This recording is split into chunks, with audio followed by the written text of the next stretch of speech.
Okay, so here we are working on step 4. Keeping in mind that step 4 really doesn't have anything in the way of new content or new skills. We're still using the same tools that we learned in step 3, dependent premises, independent premises, subarguments, and so on, in order to create a diagram of an argument. The arguments are just a little bit longer, a little bit more complicated, usually take more paraphrasing.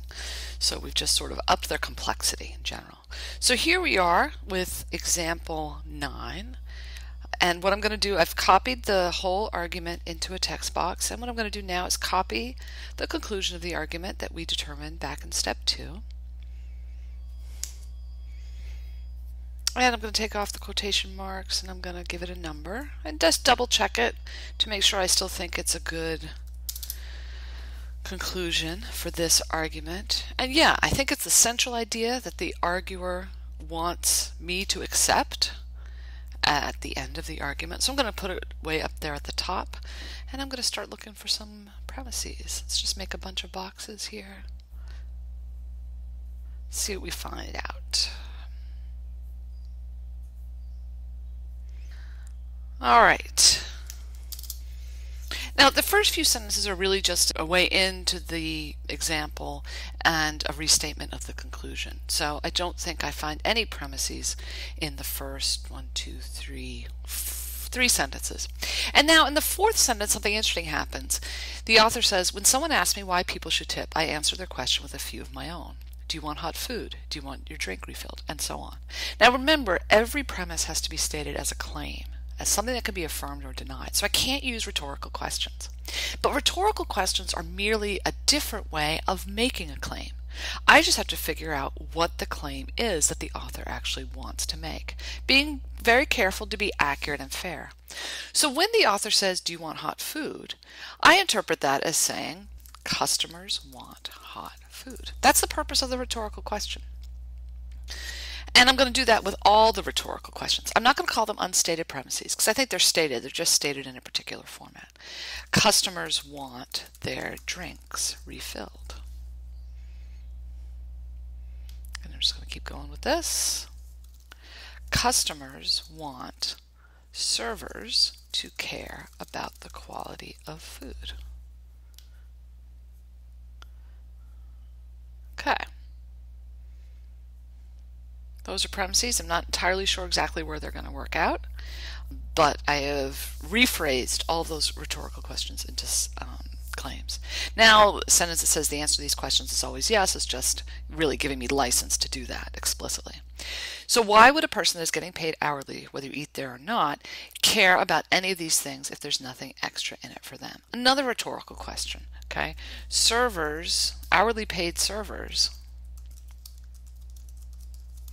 will not care about hot food, the quality of the food, or refilling drinks unless they are tipped.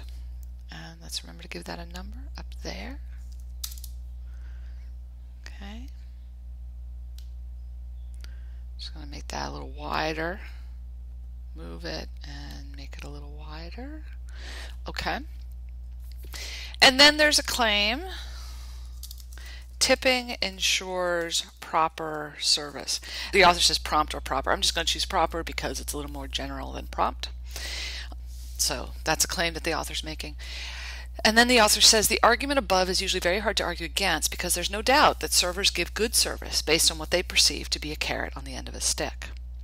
I think that's an idea that I already have represented, whether it's hourly paid servers care about these things or whether tipping ensures proper service. That's already there. They will work hard for you and you will reward them at the end for a job well done. You know, again, I think all of these concepts I've gotten, they're said in different ways, they're phrased in different ways, and it may be a very good rhetorical choice to rephrase them in different ways, but I think I've already got the ideas. Alright, so I'm a little surprised to find that I may have found all the premises. Maybe I'll discover some more as I'm doing the diagram, but let's get to the diagram. It's clear to me that these are all independent premises, right? These are all specific claims about what customers want. And if one of them is false, the other one is going to be untouched. So I don't think they're dependent on each other. They may be dependent on something else, but they're not dependent on each other. But I'm looking at them and I'm noticing, how am I going to get from there to there? How am I going to get from 2? How is 2 going to give evidence for 1? And I'm noticing that 2, in order to give evidence for 1, needs part of 5. Which makes me wonder whether I've squished too much into 5. Look at the claims I've squished into 5. Hourly paid servers will not do 3 things unless they're tipped. Well, I think because those 3 things are separated in these premises, that I probably need to separate them too. So I'm going to create 3 boxes, and I'm going to take 5 and I'm going to separate 5 into 3 different premises. Hourly paid servers will not care about hot food unless they are tipped. And I don't worry about the repetition here. The repetition is in fact important because I need to be able to look at each premise individually. They will not care about the quality of the food unless they are tipped.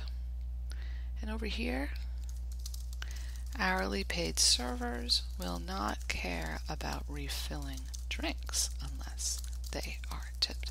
Now, I've essentially taken 5 and I've split it into 3, so I don't need 5 anymore. I'm going to delete 5. And then the question is, how are these related? Well, just by the content, I could say, well, this one's about hot food, that one's about hot food. Let's see if there's some relationship here. Customers want hot food. Hourly paid servers will not care about hot food unless they are tipped. These are clearly dependent. If I could say, no, look, customers don't care about hot food, then the fact that hourly paid servers won't care about it is not relevant. The question is, what are they giving evidence for? And here's where I come back to 6. I think I repeated that. So let's change that to 5. I just realized I had 2 premise 6s. Let's change that to 5 since I know that's a free number. These 2 dependently give evidence for the claim that tipping ensures proper service. Yep.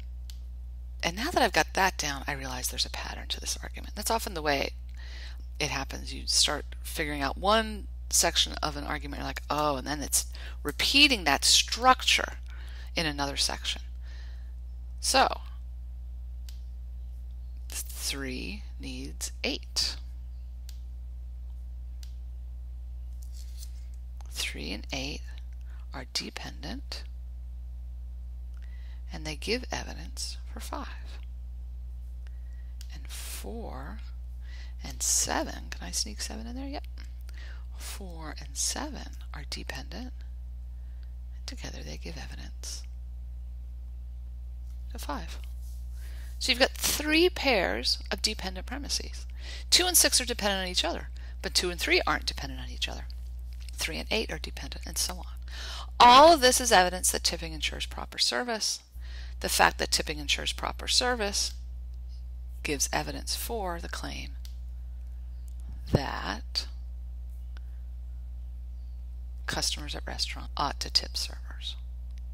So that argument was not quite as complex as I thought it was at first. I think I've included all the claims. It needed a fair amount of rephrasing. It needed a fair amount of sifting through. And the fact that the original argument had some repetition says nothing about the quality of the argument. The diagram is a blueprint. It's an architectural representation of the central claims with everything that doesn't have to do with the argument, with the relationship of giving evidence, stripped out. So it's just a particular lens, a particular way of organizing and seeing the argument in a structural way. So I like that one. I think we're done.